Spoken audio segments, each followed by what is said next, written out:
Clément Mézergue, s'il te plaît Clément, en tant que secrétaire de séance, sauf opposition de l'un d'entre vous. Tout est OK pour Clément. Merci Clément. Je vais faire circuler le registre des délibérations, s'il vous plaît, de la séance du conseil municipal du 30 juillet. Merci de bien vouloir signer. Quelques informations à titre liminaire. D'abord, j'ai reçu Marie-Hélène Clément il y a quelques semaines, qui m'a fait part de sa démission du conseil municipal pour des raisons personnelles que l'on ne peut que respecter. Chantal Caro arrive. Bonsoir Chantal, merci d'être à l'heure. Je disais donc, Chantal, que Marie-Hélène Clément avait démissionné pour des raisons personnelles et je souhaitais tout simplement rendre hommage à Marie-Hélène Clément et à son engagement au service des Isonnais, rendre hommage à son action au sein de la municipalité, étant entendu que je partage en partie, en tout cas, la sensibilité de Marie-Hélène Clément. Et donc, je tenais tout simplement à lui dire merci. Nous accueillons ce soir une nouvelle collègue, en la personne donc de Madame Grasse-Piquer, qui remplace Marie-Hélène Clément. Je vous souhaite la bienvenue, Madame. Je vous ai reçue il y a quelques jours dans mon bureau. Voilà, bienvenue dans ce conseil. Vous êtes nouvelle dans un conseil municipal. Je vous souhaite de vivre votre mandat avec beaucoup de passion, beaucoup de bienveillance et tout simplement bienvenue. Voilà. Bienvenue au sein de ce conseil. Quelques mots toujours à titre liminaire sur quelques informations d'actualité que je souhaiterais partager avec vous. D'abord, j'ai été convoqué ce matin à la préfecture de Bordeaux. Je tenais à vous le dire en direct, c'est tout frais. Je suis passé devant la commission départementale chargée d'examiner les difficultés que rencontrent certaines communes girondines face à la question des logements sociaux. J'ai fait l'objet la commune a fait l'objet d'une attaque il y a quelques mois. Il y a quelques semaines, on a eu quelques semaines pour préparer notre défense. Et donc ce matin, j'ai été convié à... Excusez-moi pour le masque, c'est compliqué. Ce matin, donc, j'ai été convié à présenter la défense de la commune. L'objectif principal, alors on ne le dit pas comme ça, mais l'objectif principal de cette commission étant... pour faire très court, étant d'éviter une multiplication du coefficient de pénalité qui serait insupportable pour les finances de la commune, sachant que la pénalité qu'on paye aujourd'hui, soit à peu près 150 000 € par an, est déjà à bien des endroits insupportable.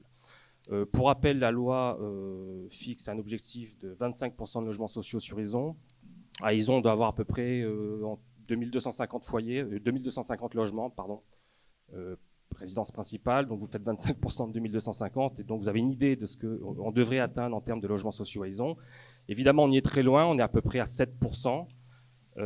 Izon est une commune carencée depuis un long moment maintenant, et en février 2017, l'État avait fixé des objectifs de production de logements sociaux à Izon sur la période triennale 2017, 2018, 2019. Et l'État attendait la production de 133 logements sur ces 3 dernières années, 2017, 18 et 19. Sur ces 133 logements, c'était l'objectif fixé par l'État. La commune, ces 3 dernières années, a réalisé, si je puis dire, 49 logements au lieu de 133. Donc autant dire qu'on est très, très, très, très loin du compte. Et la pénalité qu'on paye aujourd'hui est à peu près de 150 000 € par an. Et donc, compte tenu du fait que nous sommes très, très, très loin du compte des objectifs fixés par l'État il y a 3 ans, il est à craindre que la pénalité au titre de l'article 55 de la loi SRU soit considérablement augmentée, et on aura une réponse en fin d'année. Donc ce matin, je suis passé en commission départementale pour essayer de défendre la commune. Il est important que les Isonnais le sachent, d'abord. Il est important que les Isonnais sachent où on en est sur le sujet. Et puis il est important qu'on en discute ici, pas ce soir évidemment, parce que ce n'est pas à l'ordre du jour du Conseil, mais très prochainement, on va se réunir et on en discutera de manière très ouverte. L'enjeu, je le disais, c'était de faire en sorte d'éviter trop d'augmentation.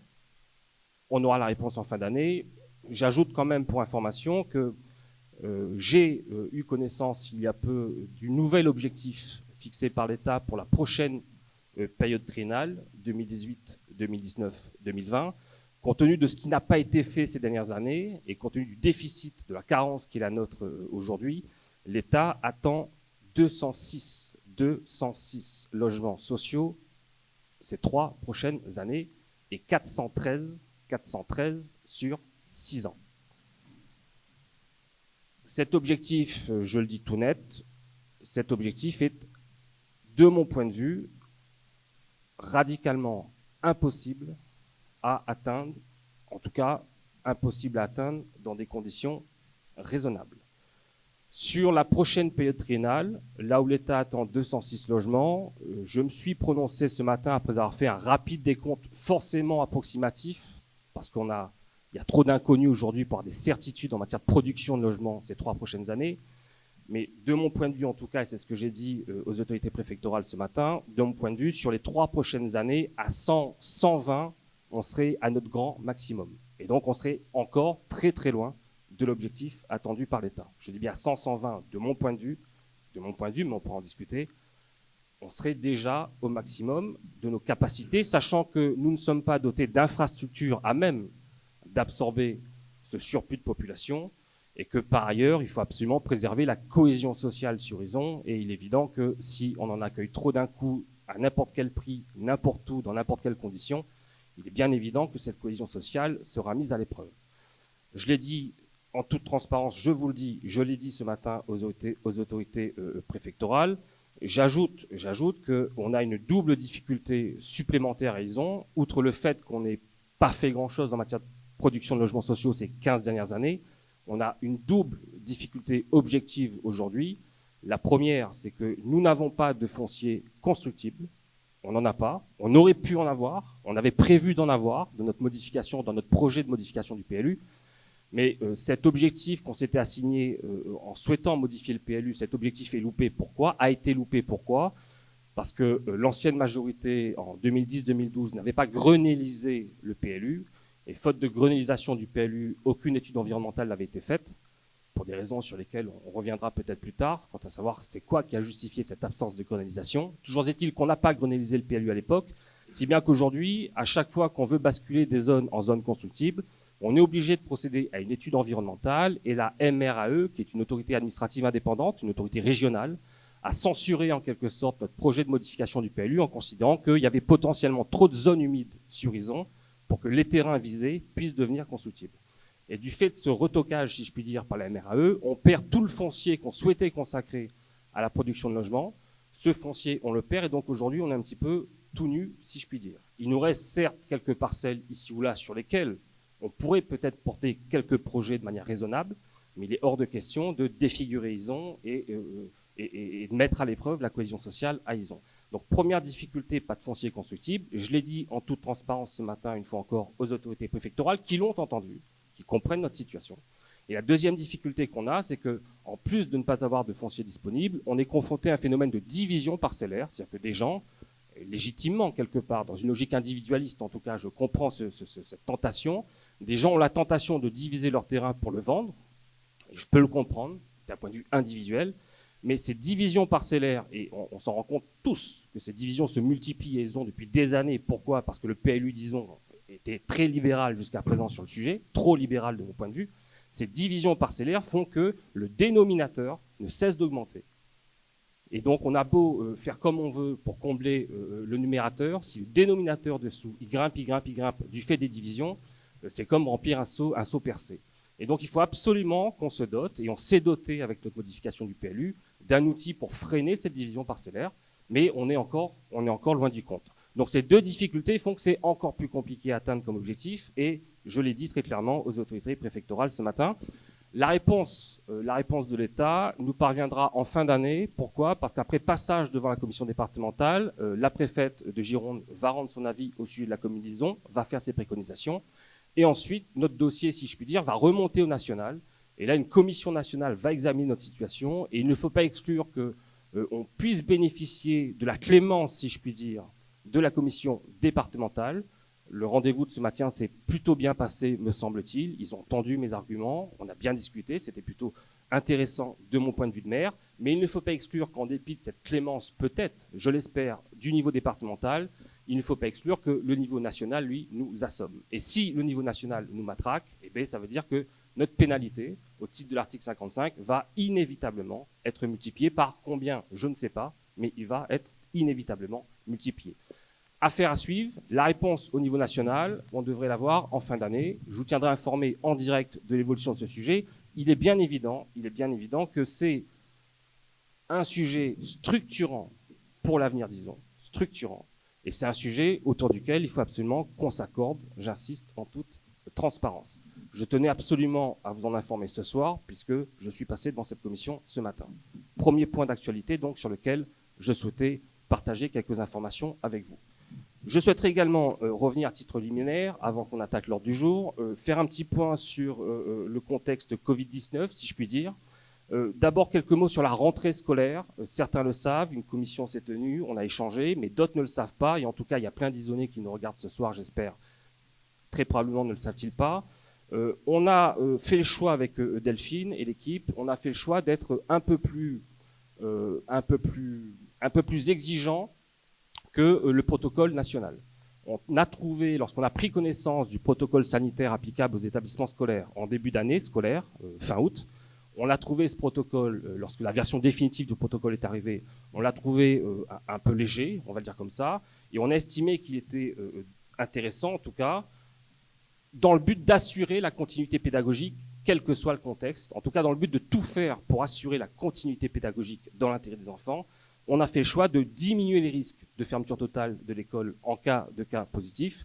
Et donc, on a fait le choix d'éviter autant que possible le brassage entre différents niveaux, je dis bien dans la mesure du possible. Je pense sincèrement qu'on allait au maximum de ce qu'on pouvait faire compte tenu de la configuration de l'école. On a fait cet effort. Je le dis pourquoi ? Parce que cet effort signifie des inconvénients pour les familles. J'ai conscience des inconvénients, les entrées qui se multiplient, les horaires décalés. J'ai bien conscience de ça, mais j'ai presque envie de dire que c'était inévitable. C'était inévitable. On s'excuse par avance auprès des familles, mais on l'a fait, on le pense en tout cas, dans l'intérêt des enfants. Des inconvénients évidemment pour les personnels, ça c'est inévitable, et je songe d'abord au personnel enseignant, à qui je rends un hommage appuyé ce soir, aux directeurs, qui font un super boulot, au personnel périscolaire qui est noyé, je le dis sincèrement, qui est noyé, et j'ai des revendications quasi quotidiennes de leur part.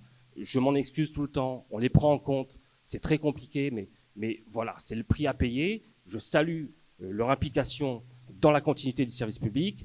Et puis, je salue Delphine, je salue les ATSEM qui sont à bout de chez à bout, je le sais. Mais voilà, chapeau, je suis encore allé les voir en fin de semaine dernière. Je sais que c'est très compliqué pour elles, mais voilà, on fait ce qu'on peut. Et évidemment, j'ajoute évidemment que ça a un coût. Ça a un coût. On a adopté un budget fin juillet. Je le dis tout net, on le craignait, mais on s'en aperçoit aujourd'hui, après quelques semaines de cours, sur cette première période de 7 semaines, septembre-octobre, en coût de ressources humaines, si je puis dire. Ce qu'on a mis en place pour assurer le non-brassage des niveaux du matin au soir nous coûte à peu près 24 000 € en charge de personnel supplémentaire sur 7 semaines.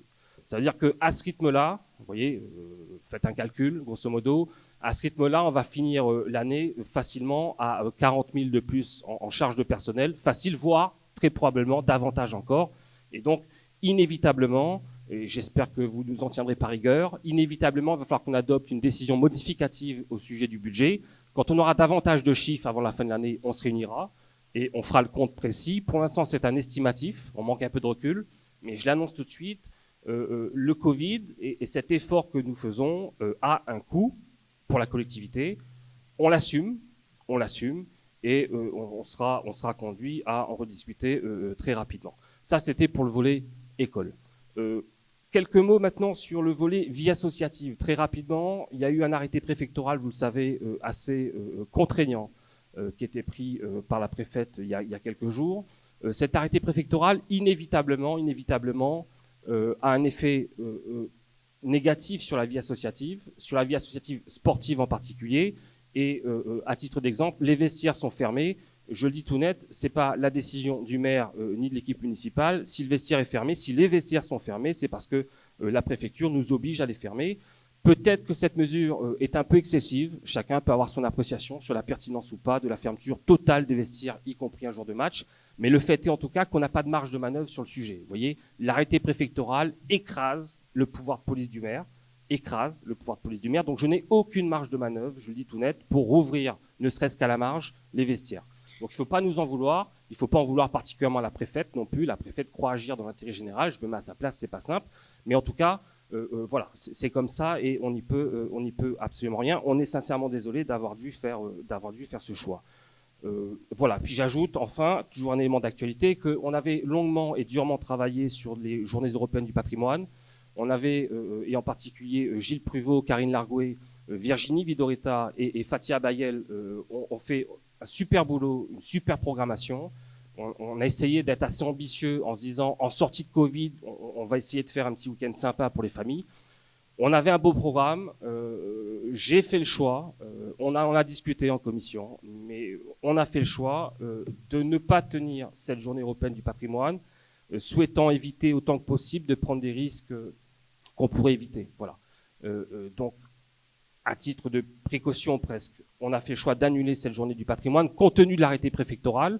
Certes, ne faisaient pas partie du domaine d'interdiction de la journée européenne du patrimoine parce que nous sommes aux frontières de la métropole, mais il n'empêche que ça nous a paru un peu absurde de s'arrêter à quelques kilomètres de la métropole et de dire, puisqu'on est à quelques kilomètres, nous, ici, on pourra rouvrir. C'était faire courir des risques inutiles aux gens. Et puis ça avait un coût, évidemment, parce que ça nous obligeait, si on les avait tenues ces journées, à se contenter de petites jauges, de petits groupes de 10-12 personnes, et compte tenu du prix des prestations qu'on s'apprêtait à payer, on trouvait que pour des groupes de 10-12 personnes, ça faisait quand même pas mal de sous pour une seule journée du patrimoine. Donc ce qu'on a fait, c'est on l'a annulé, ou plus exactement, on l'a reporté cette journée, et on espère qu'elle pourra se tenir dans les semaines qui viennent ou dans les mois qui viennent. En tout cas, le programme n'est pas à jeter. Cette journée aura lieu, simplement elle aura lieu en décalé. Voilà. Quelques informations donc à titre liminaire. J'enchaîne maintenant sur le conseil municipal à proprement parler. D'abord, première délibération à l'ordre du jour, compte tenu donc de la démission de Marie-Hélène Clément et de l'arrivée de son remplacement par Ludivine Grasse-Piquer.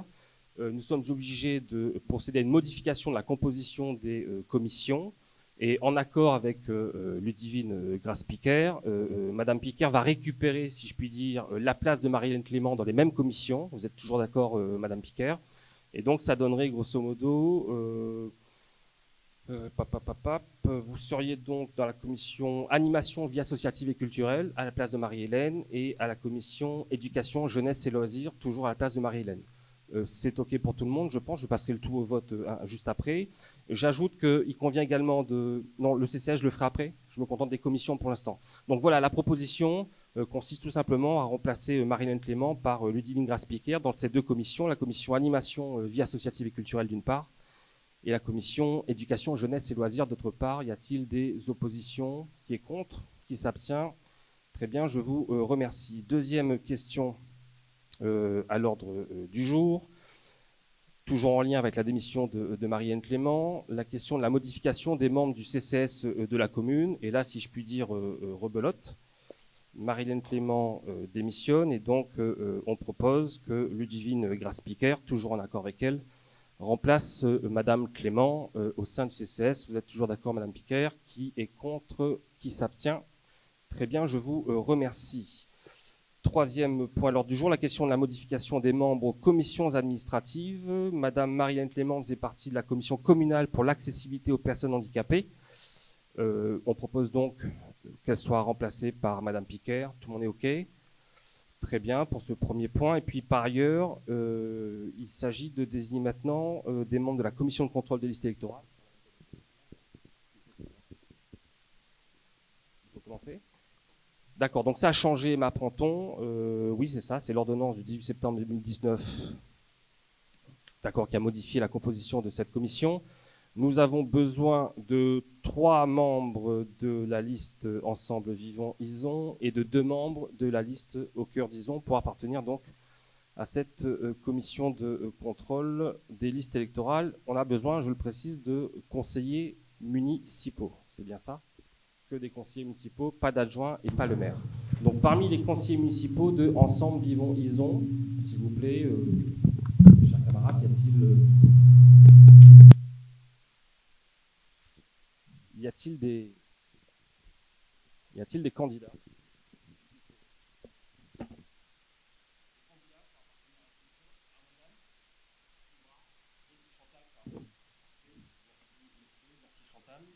Au Cœur d'Ison, demande, s'il vous plaît, M. Magui, Frédéric Magui, à l'issue. Fontaine. Frédéric Malville et Aline Fontaine, merci pour le micro. Autre délibération à l'ordre du jour. Tout le monde est OK, hein? Ah, il me faut des suppléants. Quelques suppléants, s'il vous plaît. Combien, Valérie? Vous en voulez combien? Dites-moi. 3 suppléants, 2 chez nous, 1 chez vous. Au cœur d'Ison, un suppléant? Ludivine, merci. Et chez nous, 2. Merci Virginie. Merci Karine. Virginie Vidorita et Karine Largoué. Merci beaucoup. Des oppositions, des abstentions, très bien. Je vous remercie. On enchaîne donc sur la création d'un emploi d'attaché territorial principal à temps complet. Et je laisse la parole à ma collègue Brigitte Nabé-Girard.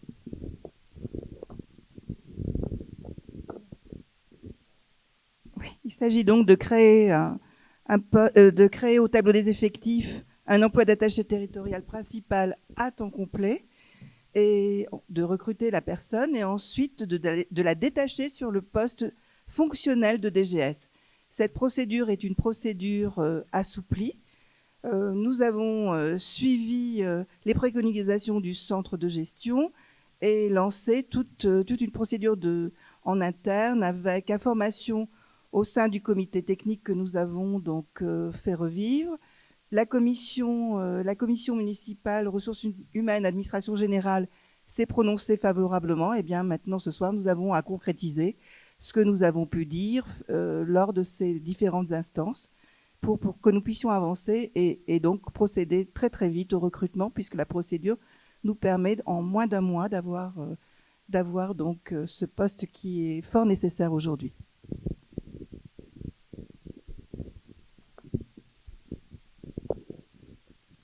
Y a-t-il des questions, des remarques? C'est OK pour tout le monde pour cette création de poste qui me permettra donc d'avoir enfin une directrice ou un directeur général des services, et Dieu sait si j'en ai besoin. Des oppositions, des abstentions?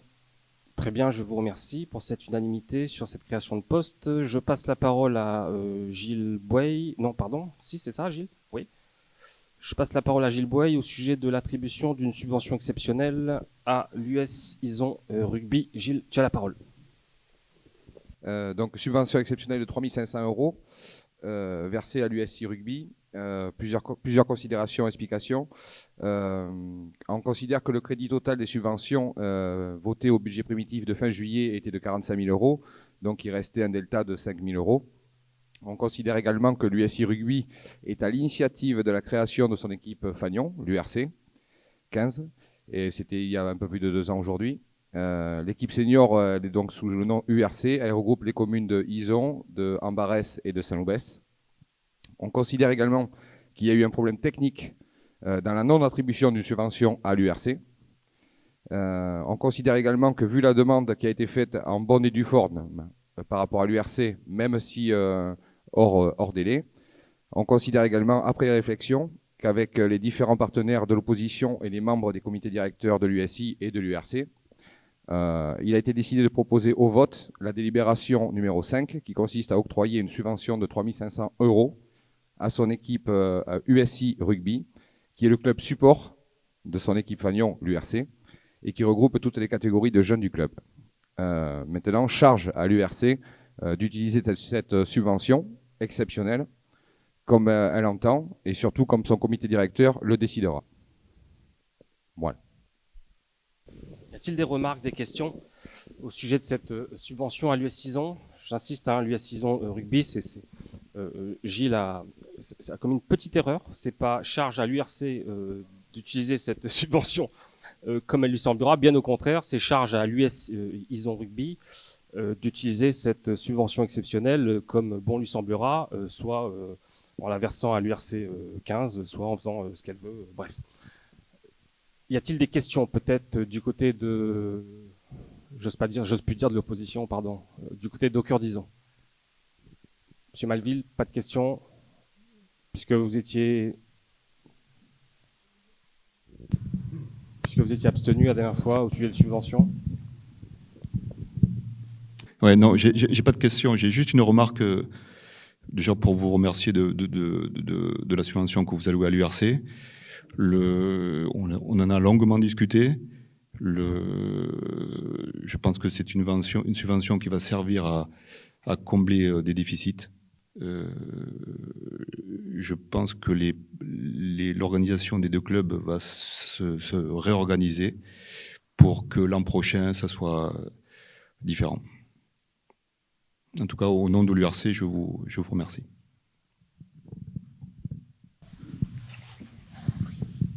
Bien. Je parle au micro, s'il vous plaît, monsieur. S'il vous plaît. Alors, on va faire une petite interruption de séance. Petite interruption de séance de 5 minutes, s'il vous plaît.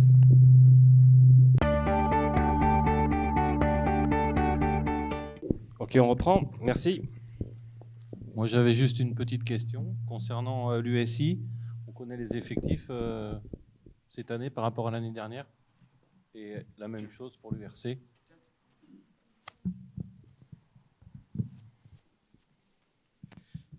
Alors, je vais te répondre pour l'USI parce que je suis le président de l'école de rugby. On a cette année, au nom de la fédération, ouvert le baby rugby, donc qui sont les jeunes de 3 à 6 ans. Et notre reporter Sud-Ouest pourra le confirmer, parce que c'est lui qui a fait le reportage et pris la photo. On est à 30 gamins en plus sur 30 licenciés en plus sur le club. Sur les deux clubs, pardon. Sur l'USI et sur l'entente Ambarès-Saint-Louis. Après, sur les autres catégories, on est stable. C'est-à-dire que tout ce qui est en dessous de U19 jusqu'à U8, on a quasiment le même nombre. On n'a pas augmenté, mais surtout, on n'a pas eu de retour en arrière. Voilà. Au nom de l'URC, je ne peux pas te répondre parce qu'il y a un problème de licence. Les joueurs ne se licencient pas, ou alors ils se licencient mais ils ne payent pas. Donc je ne peux pas te dire, je préfère ne pas te dire des bêtises. Il faudra poser la question. Je peux prendre la question et te répondre, mais je n'ai pas l'information aujourd'hui. Bien, merci pour ces précisions. Nouvelle délibération. Pardon, on l'a passé au vote ou pas? On l'a passé au vote, hein? On l'a pas passé au vote, autant pour moi. Donc, s'agissant donc de cette subvention exceptionnelle à l'US Ison Rugby d'un montant de 3 500 €, conformément, donc j'insiste, à ce qui avait été prévu au budget primitif, en tout cas dans l'enveloppe prévue au budget primitif pour les subventions aux associations. La proposition donc consiste à attribuer une subvention de 3 500 € à l'US Ison Rugby, à charge pour elle de s'en servir pour accompagner la saison sportive de son équipe première, avec laquelle nous sommes évidemment de tout cœur, l'URC 15. Qui est contre cette attribution de subvention? Qui s'abstient? Très bien, je vous remercie pour le rugby isonnais, auquel je suis très très attaché, comme vous tous, je le sais. Merci beaucoup. Une nouvelle délibération, s'il vous plaît, s'agissant d'une autorisation de gestion directe des petits sinistres avec indemnisation des administrés. Je laisse la parole à Audrey Combier, adjointe en charge des affaires juridiques, entre autres délégations. Tu as la parole, Audrey. Oui, merci. Alors, il faut savoir qu'il arrive de façon très ponctuelle que la commune soit mise en cause par des administrés dans le cadre de petits sinistres matériels liés à la voirie. Lorsqu'une telle problématique arrive, il s'enclenche alors toute une procédure administrative lourde, notamment recherche de responsabilité avec d'éventuels désaccords sur les remboursements entre les compagnies d'assurance. C'est donc long, c'est parfois litigieux et ça a aussi une incidence sur notre taux de sinistralité. Par ailleurs, donc, il faut savoir que la municipalité, enfin la collectivité ne peut pas procéder au remboursement d'une facture à un tiers, à un administré, sans en avoir d'abord demandé l'autorisation au conseil municipal.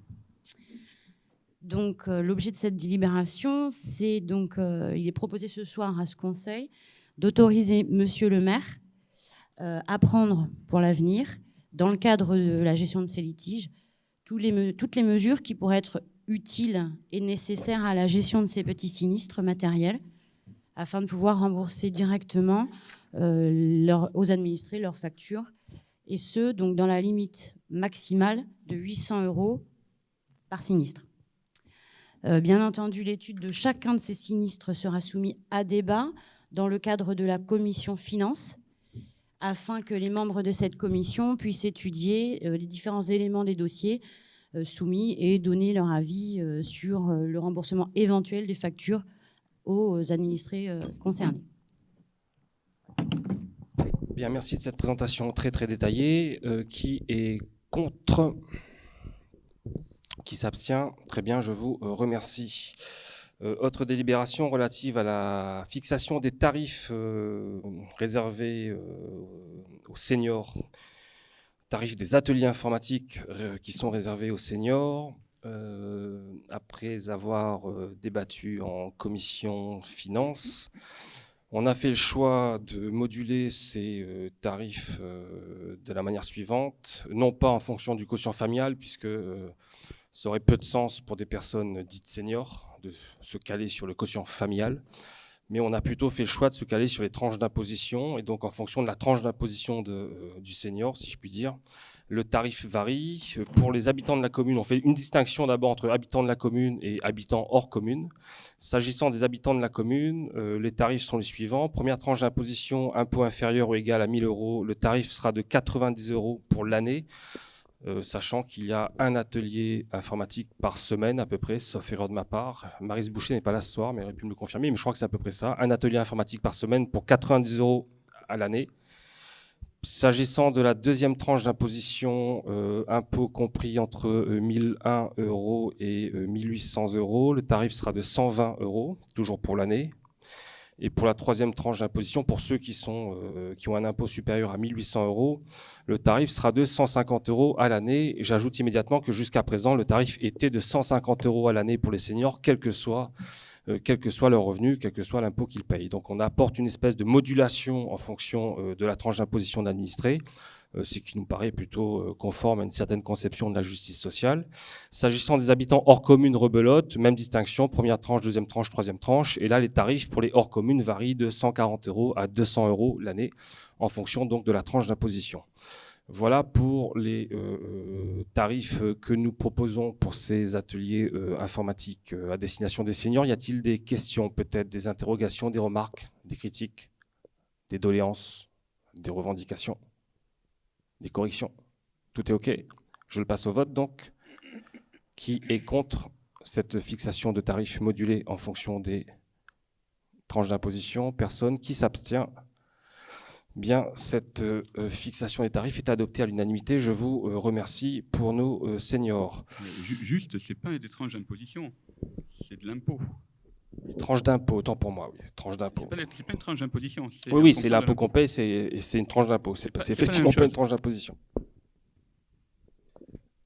Autre délibération, s'agissant de la fixation du quotient familial de référence pour les enfants placés en famille d'accueil. Brigitte, tu présentes la délib ou je la présente?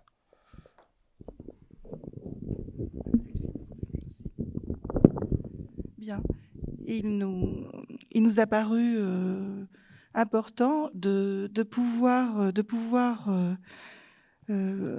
modifier le quotient, la fixation du quotient familial de référence pour les enfants placés en famille d'accueil. Pourquoi? Parce qu'il nous était parfois très difficile de trouver d'avoir les documents qui concernaient les parents. Et nous avions en point d'appui des documents qui concernaient la famille adoptive. Donc c'était complexe aussi, afin de pouvoir agir avec peut-être un peu plus de justice. Nous avons fait le choix de moduler sur le quotient familial le plus bas, donc, et de l'appliquer pour les enfants passés en famille d'accueil isonaise. Les enfants ne sont pas bien nombreux, ils sont peut-être 5 actuellement, à pouvoir donc bénéficier d'une telle mesure, et c'est peut-être aussi plus juste par rapport aux familles et familles d'accueil. Voilà ce qui motive cette délibération. Bien, merci Brigitte. Y a-t-il des questions? Très bien, je passe au vote cette décision, cette délibération. Qui est contre cette fixation du QF de référence pour les enfants placés en famille d'accueil à Ison? Très bien. Qui s'abstient? Personne. Tout le monde d'accord. Merci beaucoup pour cette nouvelle unanimité. Autre délibération à l'ordre du jour. Alors un peu technique, pour ne pas dire un peu pénible. L'idée, c'est de faire basculer du côté de l'actif patrimonial, si je puis dire. C'est technique, hein, du côté de l'actif patrimonial, des terrains dont on a fait l'acquisition à titre gratuit ces dernières années, pour 3 lotissements, l'Orme de Moulereau, la Garenne de Moulereau et le Clos du Chemin Vert. Ces terrains, jusqu'à présent, n'avaient pas été formellement intégrés au sein du patrimoine de la commune. Et donc, pour pouvoir les basculer du côté du patrimoine de la commune, pour pouvoir les intégrer du côté du patrimoine de la commune, on est obligé de les déclarer en tant qu'actifs, en tant que tels. Et donc, il y a une opération comptable à faire. C'est une opération d'ordre. On a prévu 1 000 € en dépenses, 1 000 € en recettes, sachant que dans cette enveloppe, on pourra par ailleurs très probablement intégrer 2 nouvelles voiries dans les mois qui viennent, si j'ai bien compris. Voilà, bon, on en discutera bientôt, mais enfin, c'est strictement technique. Par contre, ce qui est intéressant quand même, c'est qu'on s'est aperçu que toutes les voiries qui relevaient du patrimoine de la commune n'étaient pas déclarées en tant que telles auprès de l'État. Et ça peut avoir des conséquences fâcheuses, ça peut. Pourquoi? Parce que pour le calcul de la DGF, l'État prend en compte le nombre de kilomètres de voirie qu'on a. Et donc, et on est en train de vérifier en ce moment si on a déclaré auprès de l'État aucune des voiries dont on a fait l'acquisition ces dernières années, ça veut dire que, peut-être sans le savoir, en tout cas de manière un peu idiote, on a renoncé à certaines dotations de l'État. Et donc, on va essayer de corriger un petit peu le tir. Alors, je ne peux pas affirmer que ça a été le cas ou pas le cas jusqu'à présent. Je dis simplement que quand j'ai posé la question au service, on était un petit peu embêtés pour savoir exactement si, oui ou non, telle ou telle voirie qui avait été rétrocédée à la commune avait été signalée à l'État. Et j'espère que c'était le cas. Si ce n'est pas le cas, évidemment, je vous tiendrai informé. En tout cas, ces 3 voiries-là, on souhaite bien les déclarer et donc on les intègre au patrimoine de la commune. Voilà l'objet de cette décision. Je suppose que personne ne s'y oppose, qu'il n'y a pas d'abstention et donc je vous remercie une fois encore pour cette unanimité. Dernière délibération à l'ordre du jour ce soir, la création d'une opération de quartier au lotissement, enfin du côté des places du Pin, on va le dire comme ça. Alors là, je démarre et puis je passerai ensuite la parole à Audrey Gabriel-Nafrichot qui va vous présenter vite fait le projet. Ça c'est vilain ça. Ça sera enregistré, il faut couper ça monsieur. Viteuf. Je disais donc qu'on a récupéré un contentieux en cours, vous le savez peut-être, pour ceux en tout cas qui étaient là sous le précédent mandat. Vous savez que le docteur Estève avait cédé à la commune d'Izon pour l'euro symbolique des parcelles dans le lotissement des places du Pin. 2 espaces verts, enfin 3 parcelles grosso modo, pour une superficie totale, je dis de mémoire, de 2500 m² peut-être, 2000 m², 3 parcelles distinctes, hein, pas d'un seul tenant. Les riverains du lotissement Les Places du Pin se sont légitimement inquiétés du devenir de ces parcelles et on craint en particulier qu'on bétonne grosso modo ces espaces verts pour en faire des logements, de telle sorte que ça aurait peut-être porté atteinte à la quiétude du lotissement. C'est comme ça que le contentieux est né. Ils ont donc contesté devant le tribunal administratif cette cession, considérant que ces 30 dernières années, c'est eux qui avaient entretenu ces terrains, et donc ils ont considéré grosso modo qu'ils ont remis en question la vente entre le docteur Estève et la commune d'Izon, en soutenant que Estève n'était plus propriétaire, que M. Estève n'était plus propriétaire, et en soutenant grosso modo qu'il devait bénéficier de ce qu'on appelle la prescription acquisitive, la prescription trentenaire au bout de 30 ans. Quand on entretient un terrain au bout de 30 ans, le Code civil prévoit que la propriété peut vous revenir. Un contentieux est pendant, la commune a été assignée devant le tribunal administratif. Il nous reste 1 mois à peu près pour déposer nos conclusions. Et puis, je suis arrivé, j'ai pris connaissance de ce dossier, de l'état de ce contentieux. À titre personnel, j'estime qu'il serait dommage de bétonner ces espaces verts, parce que je voudrais qu'on évite la concentration sociale, parce que je voudrais qu'on évite la concentration sociale et l'atteinte portée à la quiétude des isonnés, parce qu'il faut faire attention quand même au cadre de vie des gens et pas faire n'importe quoi n'importe où. Et donc, à la demande des représentants de cette association des copropriétaires des Places du Pin, je les ai rencontrés, on a longuement discuté, longuement échangé. J'ai rencontré le bureau de cette association et je leur ai proposé de mettre un terme à ce contentieux. Autrement dit, je leur ai proposé de procéder à ce qu'on appelle un désistement d'instance pour qu'on mette un terme à ce procès. En contrepartie de quoi, si je puis dire, on trouvait un terrain d'entente sur l'affectation de ces terrains, tout en conservant la propriété de ces terrains. Ça serait contraire à l'intérêt décisionné de mon point de vue qu'on renonce à la propriété de ces terrains. En tout cas, tout en conservant la propriété de ces terrains, j'ai proposé aux représentants de ce bureau, de cette association, d'affecter ces terrains à des espaces verts, axés autour de la résilience alimentaire et du projet qu'on vous a présenté à l'occasion notamment du budget primitif. Quand on a discuté du budget primitif, je vous avais dit qu'on allait s'intégrer sur un plan pluriannuel avec pour visée finale à très très long terme de gagner en autonomie alimentaire à Izon. Et pour ça, il faut d'abord commencer petit et convaincre les gens.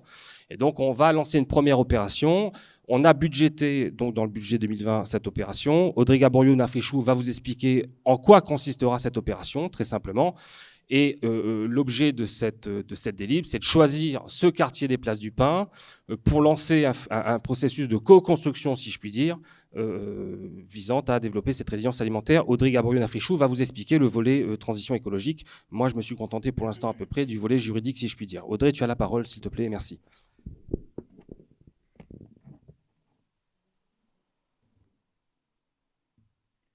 Bon, on m'entend ? Bon, parfait. Donc oui, nous allons lancer la première phase du projet de résilience alimentaire à Izon.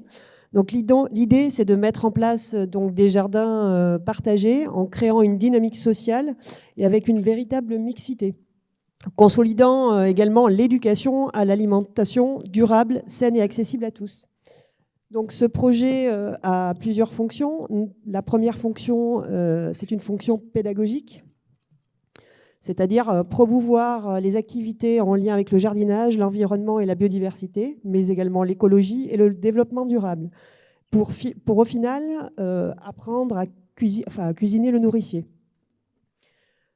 Également une fonction économique et sociale, donc c'est-à-dire cultiver un jardin permet d'ajouter des légumes frais dans son panier hebdomadaire, mais aussi de créer du lien et de la solidarité, et donc de participer à la création de l'économie circulaire. Donc une fonction également écologique, donc la sensibilisation au respect de l'environnement, en mettant l'accent sur la biodiversité. Les jardins peuvent être un vrai poumon pour un quartier. Également une fonction récréative, en proposant un lieu de détente pour jardiner et renouer avec la nature, et proposer un paysage accueillant et ouvert aux habitants du quartier et aux habitants d'Izon. Donc pour résumer le projet, la première phase va se découper en 4 étapes. Donc la première étape, c'est une réunion de lancement avec un cadrage de la mission. L'étape numéro 2, ça va être le diagnostic partagé qui va se réaliser soit par l'objet de cuisine de rue, soit par du porte-à-porte, par la société Salutaire qui va nous accompagner dans ce projet. Et notamment, on va avoir 2-3 réunions avec les acteurs locaux. L'étape 3, c'est la plus importante, c'est la mobilisation. Donc on va mettre en place des ateliers de concertation, de coproduction avec les citoyens. Alors avec les techniques d'aménagement de jardin vont être décidées, le fonctionnement du collectif, le choix des techniques de jardinage. Et l'étape 4 sera le dossier technique, donc avec les esquisses. Voilà pour la première phase du projet. Bien, merci beaucoup Audrey. J'ajoute que on s'engage également, et je le dis tout de suite, je sais qu'il y a un représentant de l'association dans la salle ce soir, par cette délibération, on s'engage d'abord à créer un jardin public, social et partagé, donc sur cet espace vert, d'initier une démarche de coproduction de ce projet, ça nous paraît très important. Et puis par ailleurs, il y a, s'agissant de la petite parcelle qui relie le lotissement à la route départementale sur Charles de Gaulle, on a l'intention, sur l'avenue Général de Gaulle, autant pour moi, pardon mon général, on a l'intention d'affecter cette voie exclusivement à de la mobilité douce. Et comme on va très bientôt, prochainement, sous la houlette de Caroline Diz, qui nous manque ce soir, élaborer un schéma de déplacement doux sur Izon, cette artère, si je puis dire, permettra de connecter la rue des Morts, pour faire court, tous ceux qui partent de la rue des Morts, et l'avenue du Général de Gaulle, et notamment déjà de fait aujourd'hui, tous les matins, il y a plein de gamins qui passent là. Et donc on prend la décision, avec cette délibération, d'affecter exclusivement cette voirie à des déplacements d'eau. Et donc ça va rassurer, ça c'est l'autre versant, ça va rassurer les riverains de ce lotissement qui craignaient que cette voie soit ouverte au trafic automobile. Donc on s'engage solennellement ce soir à travers cette subvention, à travers cette délibération, c'est un lapsus, à travers cette délibération, à affecter cette voie exclusivement à de la mobilité douce. Voilà. Y a-t-il des questions peut-être sur ce projet, sur le quoi, le pourquoi ou le comment? Oui, je vous en prie, Madame Fontaine. Merci. Des questions sur le financement de l'opération. D'abord sur la partie résilience alimentaire. En commission, nous avions parlé d'un projet qui me semblait plus global sur la commune. Sur l'opération 42, c'est 17 000 € de budget. Quelle part sera consacrée exclusivement au lotissement du Pin? Ça, c'est la première question. Et la seconde question concerne justement la voie douce. Est-ce que ça nécessite des travaux? Et si oui, sur quel budget ce sera pris? Est-ce que c'est aussi sur l'opération 42? Alors, première question, première réponse. On a précisé qu'il s'agissait d'une programmation. Donc les 17 000, c'est 17 000 sur le budget 2020.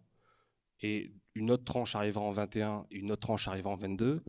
Et les 17 000 comportent deux phases. La première phase qui devrait démarrer, alors tout dépend du contexte sanitaire évidemment, mais parce qu'il y a de la coproduction, donc il y a des ateliers qui vont devoir être ouverts.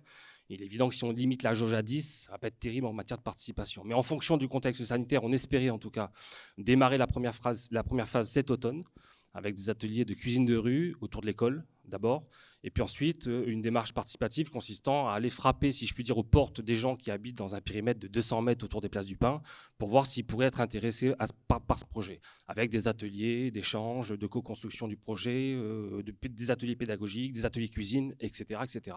Ça, c'était pour la première phase. Et puis la deuxième phase, c'était une phase là, on était sur une phase de sensibilisation, si je puis dire. Rappelle-moi le terme de la deuxième phase.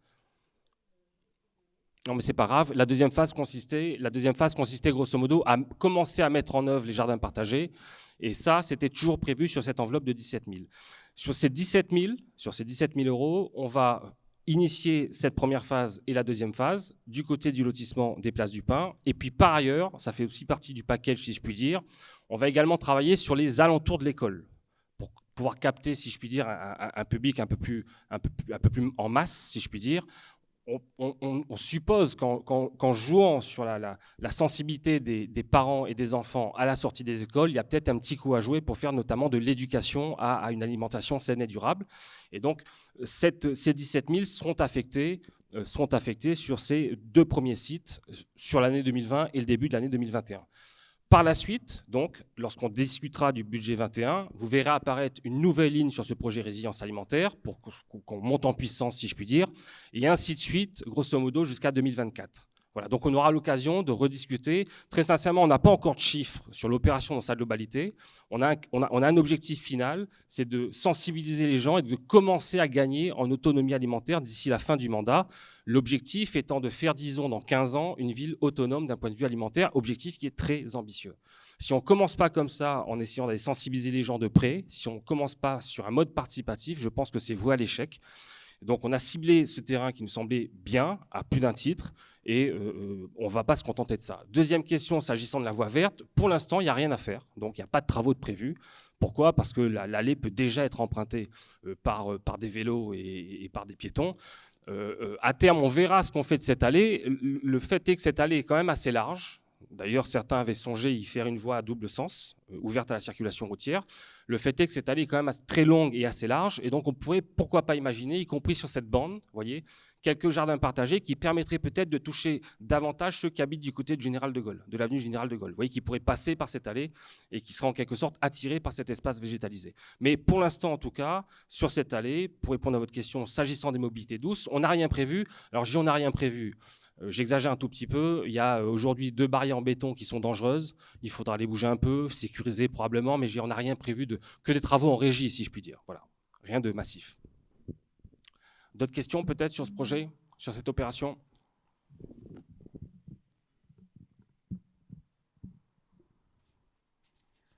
Enfin, au niveau de vos coordisans, on ne va pas s'opposer à cette typologie de projet qui était dans la mouvance de notre programme. à partir du moment où on fait du participatif, à partir du moment où on crée une voie douce et qu'on met en place des jardins partagés.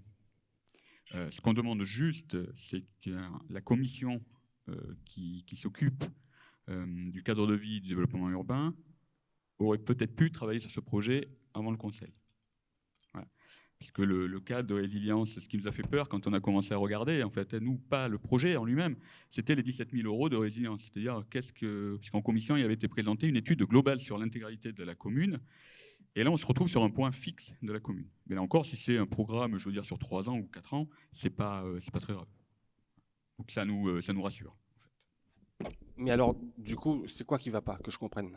C'est qu'on a un point fixe aujourd'hui, qu'on n'avait pas hier?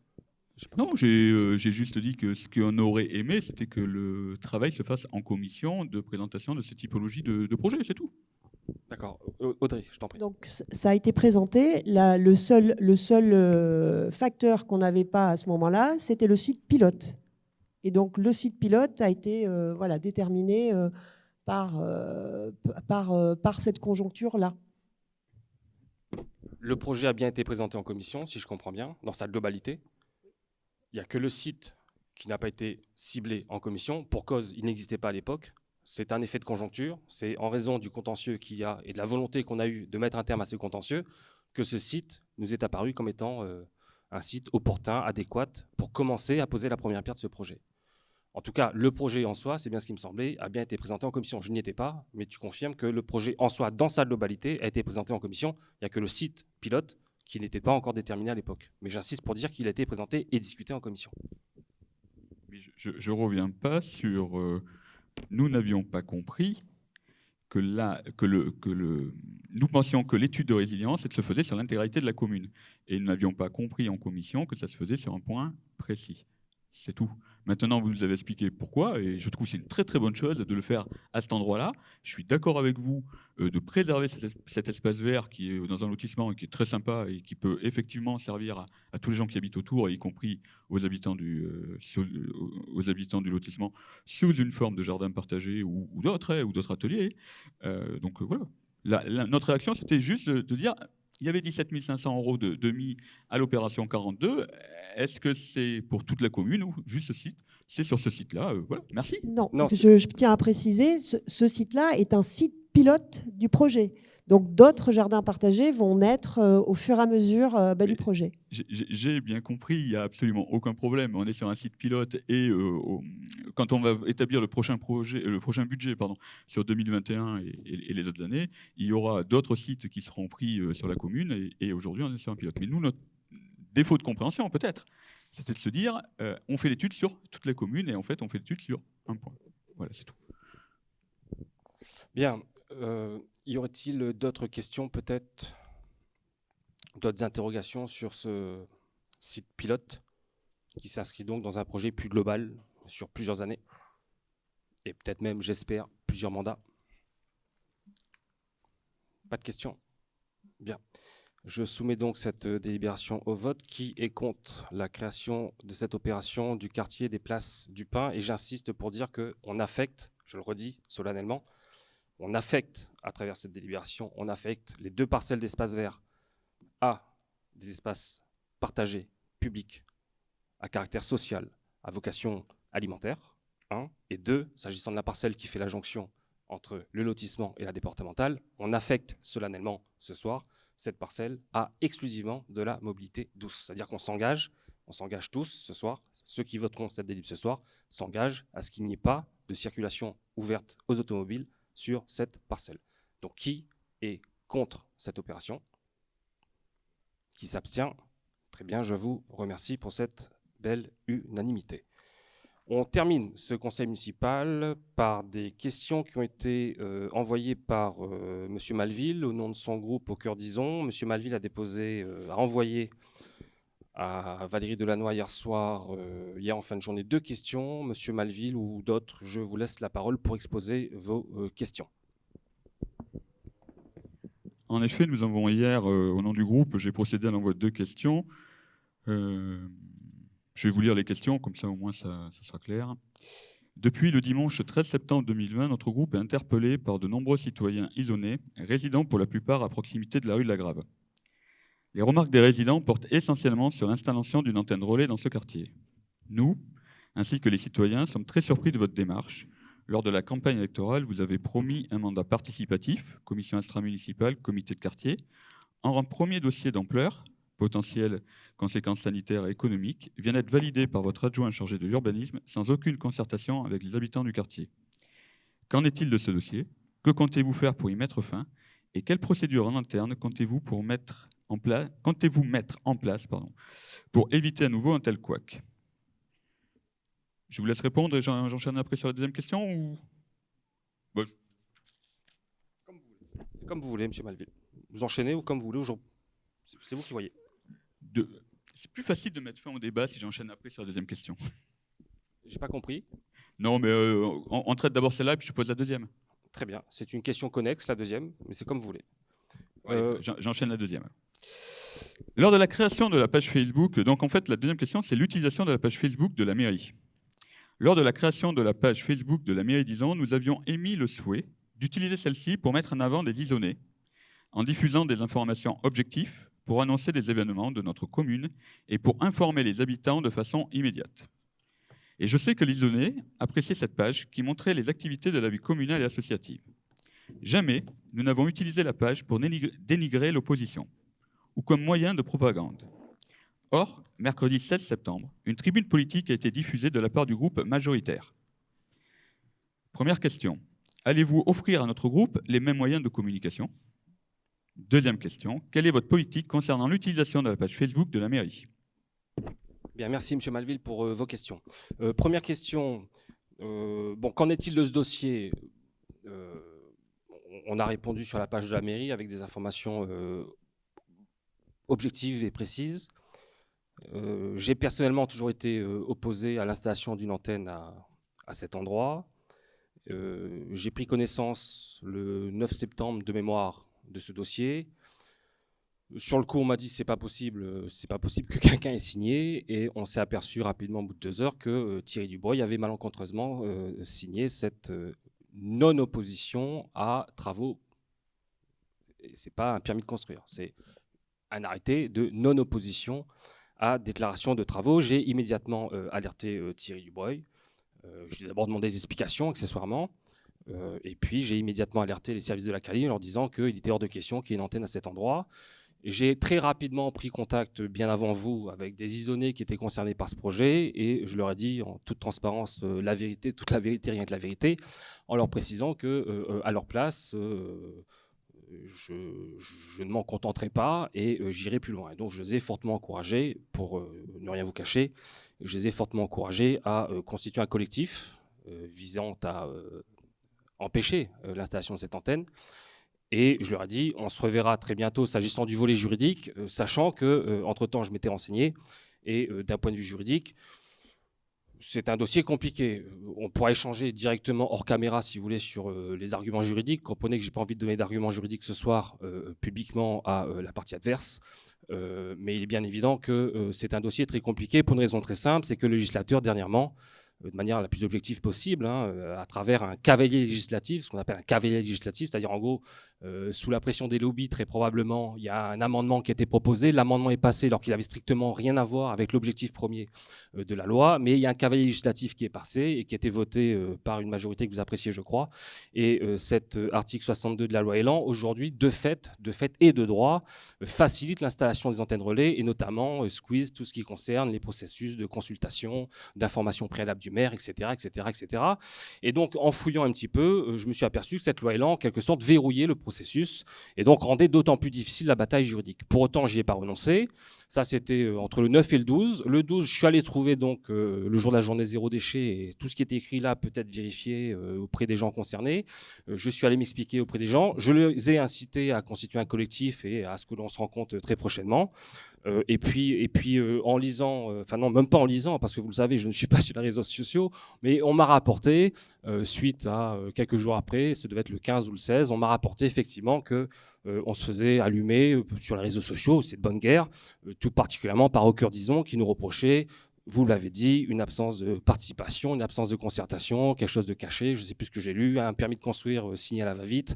J'ai lu beaucoup de bêtises, beaucoup d'inexactitudes.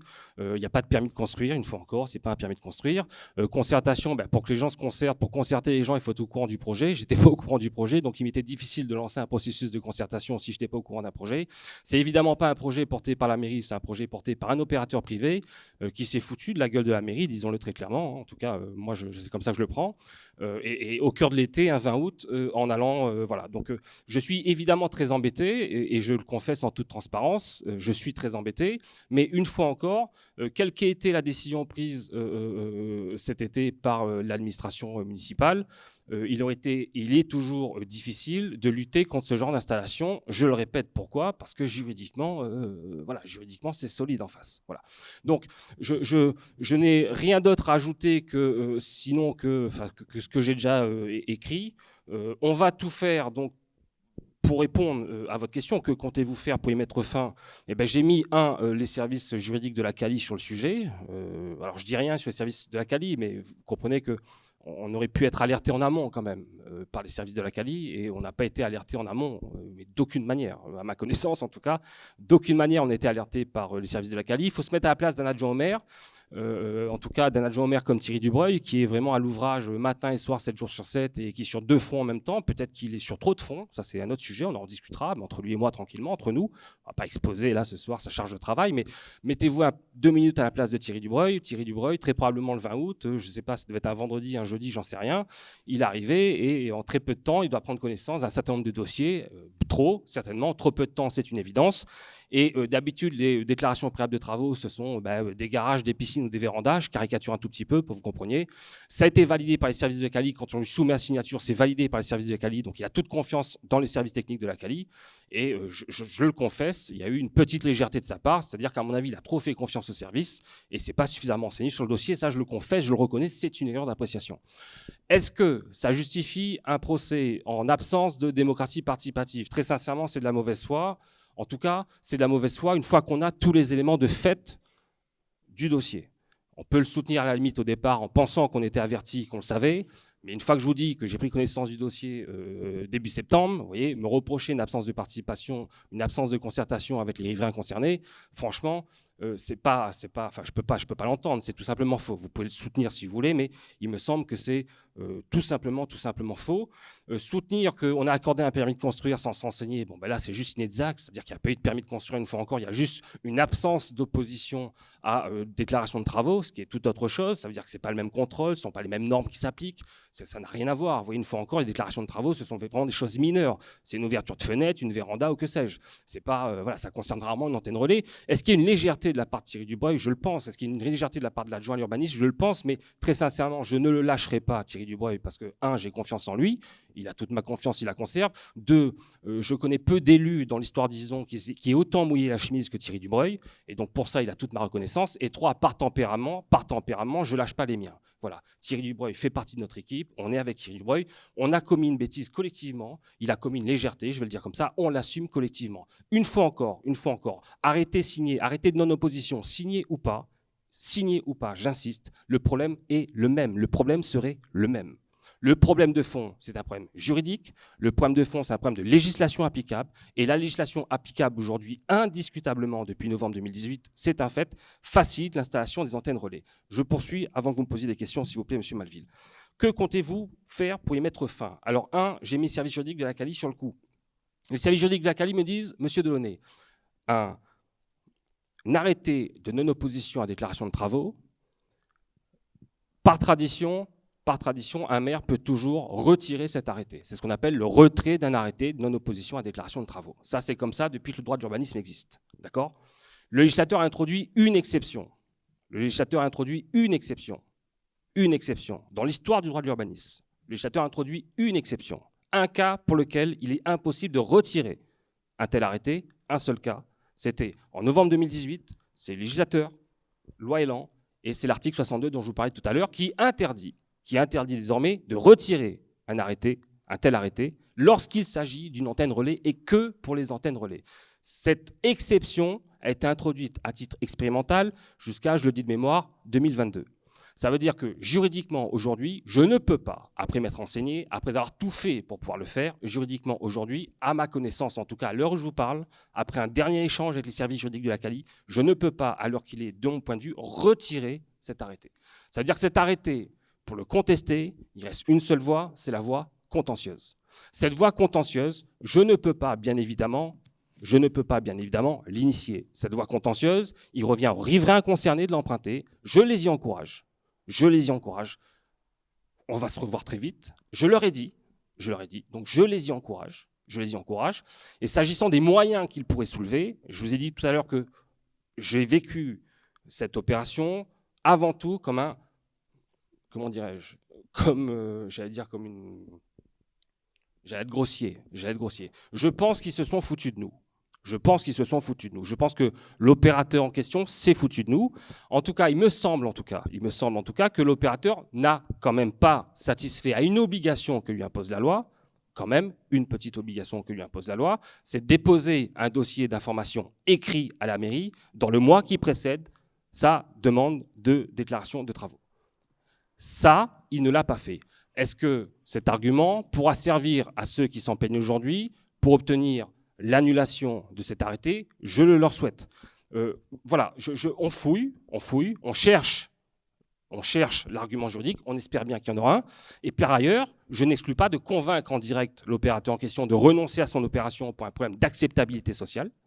Mais ça va être le fruit d'une discussion avec lui. J'ai essayé de le joindre pour l'instant, je n'y ai pas réussi, mais je pense que la semaine prochaine, on va se voir, on va en discuter. J'espère bien qu'il va y renoncer. Et une fois encore, à titre personnel, mais c'est une appréciation personnelle, au nom de notre groupe, mais c'est une appréciation politique, on trouve navrant qu'on installe une antenne relais à cet endroit du patrimoine isolé, qui a besoin de tout, sauf d'une antenne relais à cet endroit en tout cas. Vous voyez, voilà. Donc, qu'en est-il de ce dossier? Je vous l'ai dit, vous le saviez. Que comptez-vous faire pour y mettre fin?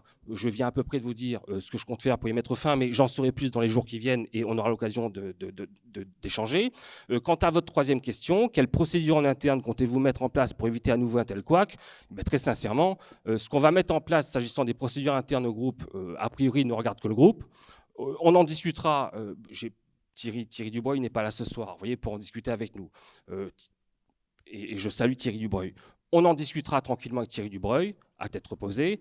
Je ne vous cache pas que j'étais un peu énervé ces derniers jours, c'est normal, c'est bien normal, c'est un couac, on peut l'appeler comme ça. On en discutera tranquillement entre nous. On vous tiendra informé. On tiendra informé la commission compétente, bien évidemment. On tiendra informé la commission compétente à la fois de ce qui s'est passé dans le détail, pièce à l'appui, et à la fois de ce qu'on compte faire en interne éventuellement pour que ça change. En tant qu'élu, vous avez parfaitement la possibilité, en tant que membre, en tout cas les membres de la commission concernée ont parfaitement la possibilité de solliciter des pièces ou de nous faire des propositions, et on est ouvert à tout, quoi. Vous voyez, on n'a absolument rien à cacher, et voilà. Monsieur Malville, je vous en prie, vous comptiez réagir tout à l'heure, c'est bon? Ou j'enchaîne sur la deuxième réponse à la deuxième question. Le but de notre courrier n'était pas de pointer du doigt qui que ce soit. On a relaté d'abord des faits pour après poser des questions. Le travail d'adjoint, c'est un travail qui est compliqué. Le travail d'élu est un travail compliqué à la base. Bon. Nous, ce qu'on demande juste, c'est comment on évite que ça se reproduise. C'est ça en fait. Hein, ouais. Je ne souhaite pas ici qu'on débatte effectivement des raisons juridiques pour pouvoir casser. D'accord, à l'arrêté, c'est pas ici qu'il faut le dire et c'est pas le lieu. On pourra en parler après, une fois que ça sera réalisé. Mais nous, notre dossier était bien là, quoi. C'était de se dire comment on fait pour éviter que ça se reproduise. C'est ça le but. Comment on fait pour que ça s'arrête? C'est du juridique et c'est pas ici qu'on va le traiter. On n'a pas à donner les éléments à l'adversaire. Mais le plus important pour moi aujourd'hui, c'est comment en interne on gère ça. Voilà, pour éviter. C'est ça qui est important aujourd'hui. Deuxième point. Sur notre page, et je viens de vérifier, nous n'avons mis qu'une seule phrase. Sur notre page, au cœur d'Isan, il n'a été mis qu'une seule phrase. Je peux la relire, hein, si vous voulez, il n'y a pas de problème. À aucun moment, notre page, on a parlé de permis de construire. C'est quoi? Surpris de cette décision administrative sans concertation avec le conseil municipal. C'est tout ce qu'a signé au cœur d'Isan. Voilà. Donc quand on parle de malhonnêteté intellectuelle, je suis très surpris. C'est tout ce qui a été mis. On n'a pas parlé de permis de construire, on n'a pas parlé de DP, on n'a parlé de rien d'autre. Alors, très rapidement. Le jeu aujourd'hui, il n'est pas d'une réponse. C'est pas de faire de la comédia dell'arte sur une hypothétique. Bon, moi, ce qui m'intéresse aujourd'hui, c'est de savoir comment on met fin à ça. Vous avez répondu. Comment on traite en interne le dossier. Enfin, comment on traite en interne pour éviter que ça se reproduise. Ça, vous y avez répondu. Et la dernière question, c'est comment on utilise la page Facebook aujourd'hui de la mairie. Est-ce que c'est une page qui sert à des groupes pour s'exprimer? Et moi, je vais vous dire de suite, là, je suis contre. Moi, je suis contre.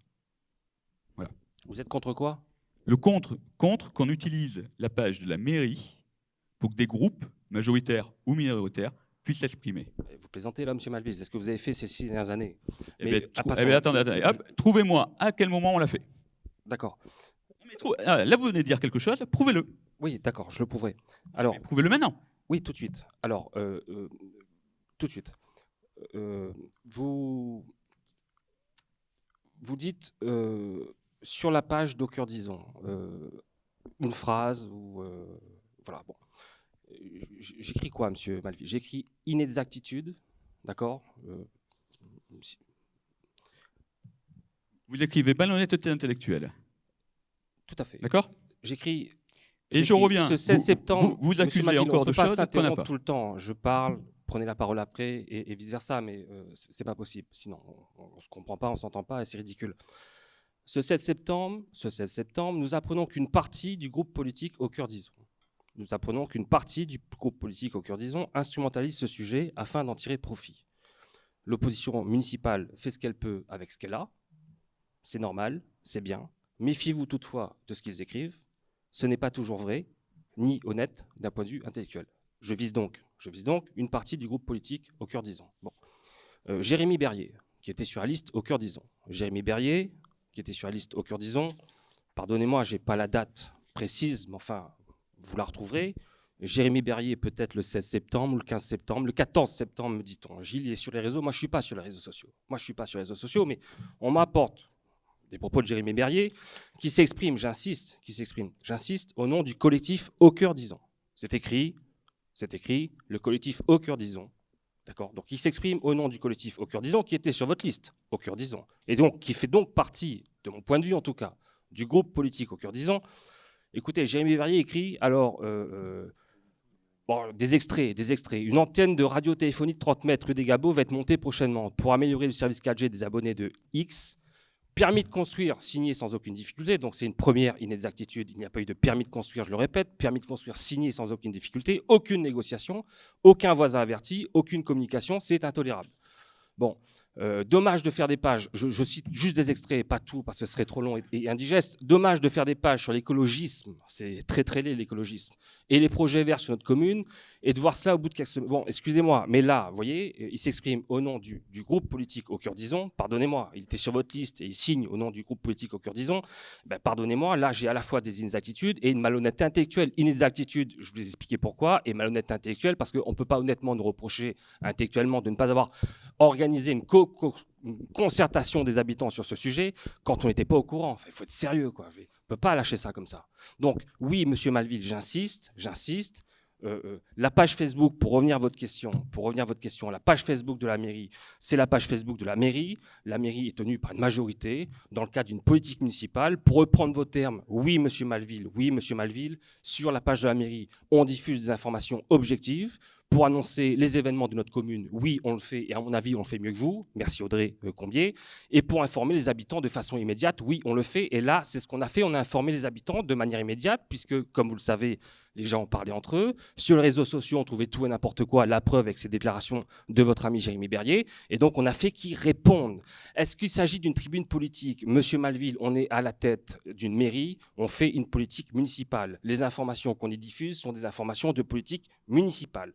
On diffuse des informations sur notre politique municipale. Quand on est attaqué par un membre du groupe politique d'opposition sur notre politique municipale, on y répond en effet sur le canal de la mairie.